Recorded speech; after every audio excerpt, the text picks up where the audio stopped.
आप लोगों को पहले से याद है, that is for the revision purpose only. Earth natural satellite moon. हमारी धरती का एक ही सैटेलाइट है, वो क्या है आपका मून है। आर्टिफिशियल सैटेलाइट्स की तो भरमार है, और किसी भी प्लैनेट का अपना आर्टिफिशियल सैटेलाइट हो नहीं हो, लेकिन अर्थ का तो आर्टिफिशियल सैटेलाइट्स हर रोज ही लगभग भेजा जाता है, नहीं है ना। आर्टिफिशियल सैटेलाइट की मैं बात कर रहा हूँ। नेचुरल सैटेलाइट कितने हैं? वन ही है, लेकिन आर्टिफिशियल सैटेलाइट्स कितने होंगे कहा नहीं जा सकता। आज से अनगिनत सैटेलाइट होंगे, है ना। हर रोज ही कुछ ना कुछ सैटेलाइट्स भेजे जाते हैं। So the natural satellite of the earth, that is moon. Red planet Mars, biggest planet Jupiter, closest planet to the sun hottest planet, सबसे गर्म प्लैनेट जो है वो क्या है आपका वेनस है। Smallest planet mercury, planet is longer than its year. अब देखिए जनरली जो है क्या, दिन छोटा होता है, ईयर क्या होता है बड़ा होता है। दिन छोटा और ईयर बड़ा, लेकिन आप देखेंगे किसका, यहाँ पे एक प्लैनेट है जो कि जिसका दिन ही जो है वो क्या है, दिन जो है वो साल से बड़ा है।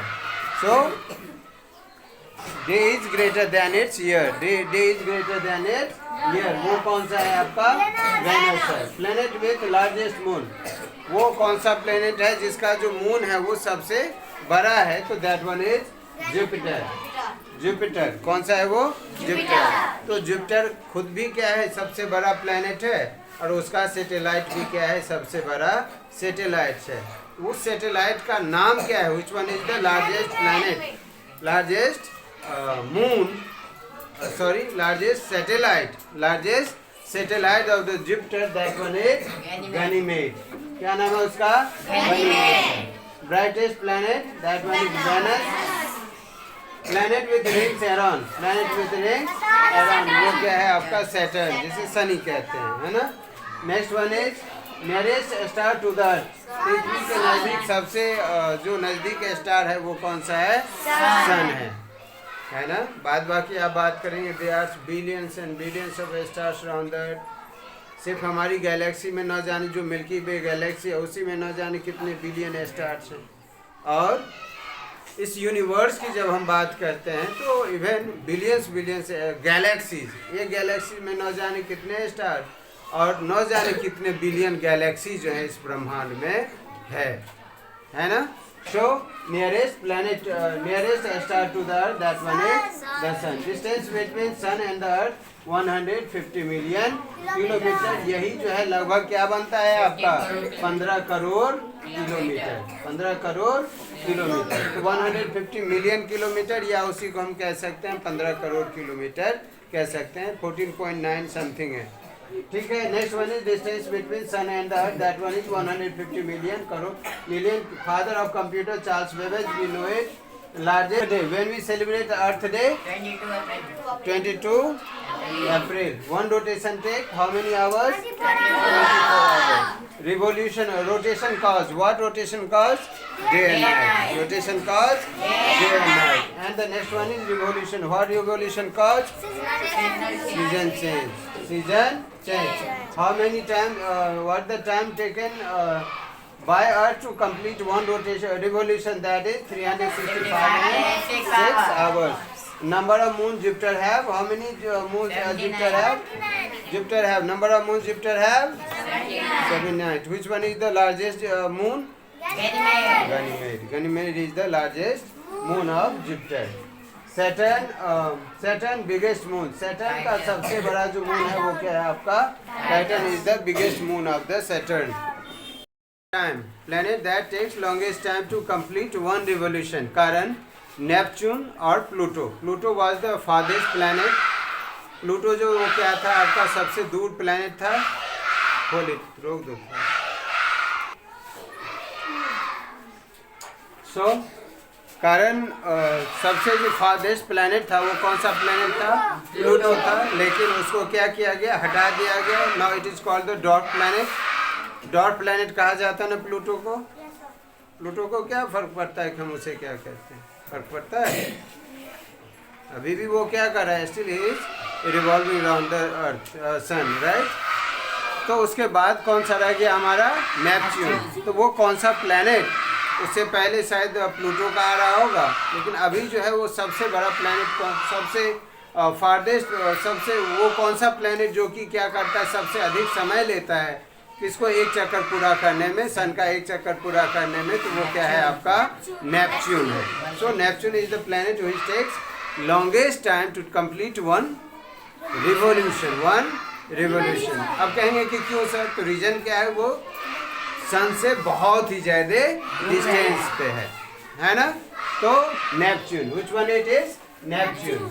Person, first person on the moon, सबसे पहला व्यक्ति जो मून पे गया वो कौन सा है, जिन्होंने अपना कदम रखा उस मून पे, वो कौन था हमारा नील आर्मस्ट्रांग थे। Person to climb Mount Everest, पहले व्यक्ति जो कि माउंट एवरेस्ट को फतह किया था वो कौन थे आपके, एडमंड हिलरी और शेरपा तेंजिंग नॉर्गे। एडमंड हिलरी कहाँ के रहने वाले थे, न्यूजीलैंड के रहने वाले थे, और शेरपा तेंजिंग कहाँ के रहने वाले थे, नेपाल के रहने वाले थे, है ना। फिर से सुनिए, पहले व्यक्ति कौन जिन्होंने मून पे पैर रखा, वो थे Neil Armstrong. Person climb Mount Everest, Mount Everest जो क्लाइम किया पहले व्यक्ति वो कौन थे आपके, एडमंड हिलरी जो कि कहाँ के रहने वाले थे, न्यूजीलैंड के, और Sherpa Tenzing Norgay belongs to Japan, sorry वो नेपाल के रहने वाले थे। Next one, first women went to the space, वो पहले व्यक्ति जो स्पेस गए, अंतरिक्ष गई, वो कौन थी बोलिए, Valentina Tereshkova. So Valentina Tereshkova was the first lady who went into the space. महिला में, पुरुष इससे पहले गए होंगे, पहली महिला जो थी वो क्या थी, वेलेंटीना तेरेस्कोवा। इस तरह का नाम जो होता है, तेरेस्कोवा, चोकोव, लोमोव, गोस्कोव, ये रशियन नेम होता है ना। तो तेरेस्कोवा निश्चित रूप से कहाँ की रहने वाली होंगी, रशिया की रहने वाली होंगी। नेक्स्ट वन इज, पहला न्यूज़पेपर जो प्रिंट किया गया, समाचार पत्र, वो कहाँ पे, चाइना में। पहला प्रथम first world war, period of first world war 1914, हाँ 14 से कब तक लड़ा गया, 14 से 18 तक लड़ा गया था पहला वर्ल्ड वॉर, ठीक है। इसके बाद second world war fought between 1939 to 1945। आप जानते हैं इसी 6 अगस्त को और 9 अगस्त को, यही था ना आपका 6 and 9 August. Fat man and little boy, fat man and little boy, ये दो क्या थे आपके, एटम बम थे जो कि अमेरिका के द्वारा कहाँ गिराया गया था, जापान पर। हिरोशिमा और नागासाकी, ये 2 जगह थे ना वहाँ पे जापान में। इन पर गिराए जाने के बाद, गिरा देने के बाद जो नरसंहार हुआ, इसके बाद लगभग पूरा का पूरा विश्व युद्ध थमसा गया इस नरसंहार को देखते हुए, है ना। तो 14 से 18 किसका पीरियड है आपका, फर्स्ट वर्ल्ड वॉर का। 1939 टू 1941 किसका पीरियड है आपका, सेकेंड वर्ल्ड वॉर का, है ना। अब जो वर्ल्ड वॉर होगा तो फिर समझिए इसमें जो तबाही हुई उससे कई 100 गुना ज़्यादा तबाही होगी। मानव बचे न बचे कहा नहीं जा सकता। प्रिंटिंग प्रेस का जो आविष्कार किया गया था किसके द्वारा किया गया था, जोनास गुटेनबर्ग के द्वारा किया गया था। थॉमस अल्वा एडिसन के द्वारा किसका आविष्कार किया गया था, लाइट का किया गया था, लाइट बल्ब का आविष्कार किया गया था। आपको मालूम, इन्होंने लगभग हजारों एक्सपेरिमेंट किए, लेकिन अंततः इन्होंने क्या किया, बल्ब को जला ही दिया। अब उसके जलाने के बाद there was the revolution around the world. अब पूरा संसार ही क्या होती है, बल्ब में रोशनी में रहती है, नहीं तो अंधेरे में रहती। तो हजारों प्रयास करने के बाद थॉमस अल्वा एडिसन ने क्या किया था, आपका लाइट बल्ब का आविष्कार। पहला जो आपका एंटीबायोटिक है, आज देखते हो ना, सर दर्द होता है, बदन दर्द होता है, कुछ भी होता है, फ्लू होता है, तो हमें सबसे पहले डॉक्टर्स क्या देते हैं, एंटीबायोटिक देते हैं। तो एंटीबायोटिक के आविष्कार का जो श्रेय जाता है वो किसको जाता है, आपका अलेक्जेंडर फ्लेमिंग को जाता है, ठीक ना। So who discovered antibiotic penicillin. Penicillin क्या है, एक एंटीबायोटिक है जो कि किनके द्वारा आविष्कार किया गया था, अलेक्जेंडर फ्लेमिंग के द्वारा। पेंसिलिन क्या था आपका, एंटीबायोटिक था। स्टीम इंजन का आविष्कार जेम्स वाट। आप बचपन से पढ़ते आ रहे, telephone Graham Bell, Alexander Graham Bell. पहला जो प्लेन उड़ाया किन्होंने उड़ाया था? Wright brothers. कहाँ के रहने वाले थे? They were American. वो कहाँ के रहने वाले थे? अमेरिका के रहने वाले थे। चेस खेलते हैं, दुनिया भर में चेस खेला जाता है आज। उसका आविष्कार कहाँ किया गया था? इंडिया में। चेस के जो वो होते हैं उसमें कितने स्क्वायर होते हैं बोलो? 68 इधर से और 8 इधर से, टोटल कितने होते हैं? 64। डिस्कवर्ड पाई। पाई का वैल्यू क्या होता है आपका? 22/7। इसकी वैल्यू 3.14 होता है आपका value of pi. This one 22/7। Highest mountain peak in the world? Mount Everest. Mount Everest where it is? Nepal. Biggest continent? Asia. Smallest country? Smallest country? We discussed it several times before. बहुत बार हमने इसको पढ़ा है, so we are not going to give our attention to it, right? Number of continents? 7. Coldest known location कहता है कि इस धरती पर जनरली हम क्या कहते हैं कि अगर कहता है जो सबसे ठंडी जगह जो है इस धरती पे, तो हमें जनरली दिमाग में हमारे क्या आता है? कौन सा आता है? वो याकुत्स आता है। याकुत्स जो है वो क्या है आपका? रसिया में है। याकुत्स कहाँ पे है? रसिया में।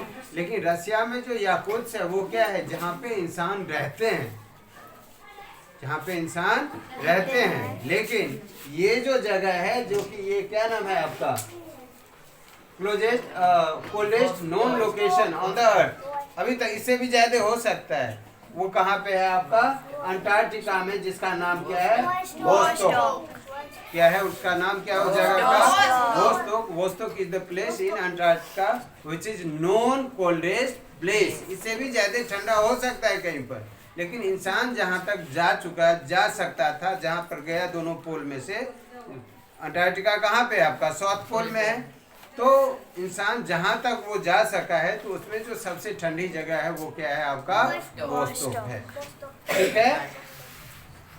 Now Vostok that is in Antarctica. Hottest place? Danakil depression, Ethiopia. Danakil depression वो कहाँ पे है आपका? इथियोपिया में। Biggest ocean? लैंड व्हाइट है, land of white elephant island है। Largest coral reef? ये ग्रेट बैरियर रीफ कहाँ पे है? न्यूजीलैंड में पड़ता है। कहाँ पे? न्यूजीलैंड में। न्यूजीलैंड आप देखेंगे जब, हाँ, तो दोनों जो चाहे ऑस्ट्रेलिया की आप बात करें, न्यूजीलैंड, वो सब किसका बना हुआ है? कोरल का ही तो बना है। किसका बना हुआ है? वो कोरल का ही बना है, सीपियों का बना हुआ है, मूंगा मोतियों का बना हुआ है ना? वो इकट्ठा होते होते समुद्री जीव से। Largest coral reef? Great barrier reef. Australia continent आप कह सकते हैं, खास करके न्यूजीलैंड में बहुत ही बड़ा हिस्सा इसका आता है। World largest rain forest? Amazon rain forest. वो कहाँ पे है? अमेज़न रेन फॉरेस्ट कहाँ पे है? कहाँ पे है? South America. Very good. Biggest part of brain? Cerebrum. उसके बाद क्या आता है? So brain has 3 main parts. Cerebrum is the largest part of the brain, जो कि किसके काम आता है? वो जिसका मेन फंक्शन क्या है? इंटेलिजेंस, मेमोरी, है ना? ये सारा का सम किसका काम है आपका? सेरेब्रम का ही है। So that one is the largest part, वो जो कि सबसे आगे वाले भाग में है। उसके नीचे जो क्या पड़ता है आपका? सेरेबेलम। और सबसे छोटा जो है वो क्या है आपका? मेडुला, जिसे हम क्या कहते हैं? छोटा दिमाग। Biggest part of the brain?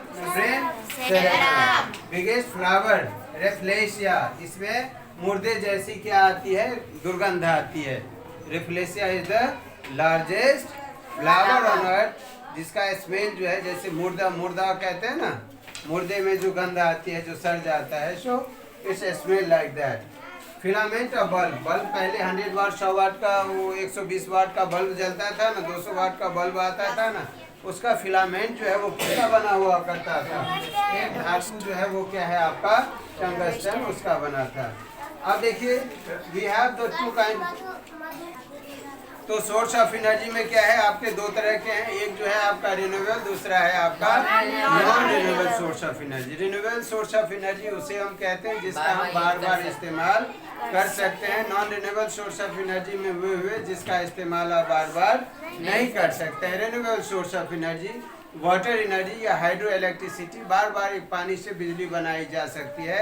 Wind energy, इसका इस्तेमाल बार बार किया जा सकता है। सोलर एनर्जी, इसका बार बार इस्तेमाल किया जा सकता है। टाइड एनर्जी, जैसे समुद्र की लहरें हमेशा चलने वाली चीज़ें हैं, तो ये सारी की सारी क्या है, these are the renewable source of energy जिसका हम बार बार इस्तेमाल कर सकते हैं। लेकिन दूसरी तरफ कुछ ऐसे सोर्स ऑफ एनर्जी हैं जो पारंपरिक स्रोत of energy, source of energy जो हमारे लिए हैं, वो कौन कौन से हैं आपके, जैसे लकड़ी, कोयला, डीजल, ये सब क्या है आपका non renewable source of energy है जो प्रकृति में सीमित मात्रा में, कभी न कभी ये क्या हो जाएगा, खत्म हो जाएगा। इसलिए आज देखते हैं ना, गवर्नमेंट जो है इनका जो उपयोग है वो कम से कम करती चली जा रही है। और इसके यहाँ पे क्या बैटरी का इस्तेमाल करना शुरू किया है। सोलर प्लेट्स आप देखते हैं ना, गाँवों में, शहरों में जो सड़क के किनारे सोलर प्लेट से चलाते हैं ना, उसे बिजली से नहीं चलाया जाता, उसे किससे चलाया जाता है आपका, these are the solar plates generated electricity, है ना। तो ये जो है वो क्या है, रिन्यूएबल सोर्स ऑफ एनर्जी है।